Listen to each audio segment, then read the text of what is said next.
अभी उम्र नहीं होलई राजा जी सुते के हमर से जिया। अभी उम्र नहीं होलई राजा जी सुते के हमर से जिया। नहीं हरवे रहे द राजा जी करही कॉलेजिया। नहीं हरवे रहे द राजा जी करही कॉलेजिया। अभी उम्र नहीं होलई राजा जी सुते के हमर से जिया।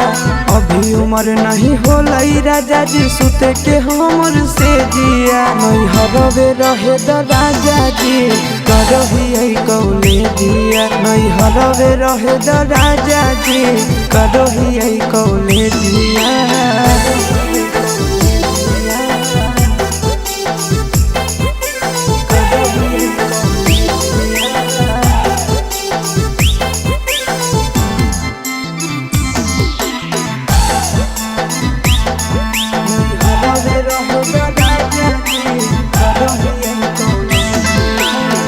फारम भरलिए अभी होते एक जाम हो। कुछ दिन यौरी पिया घर तनी दम हो।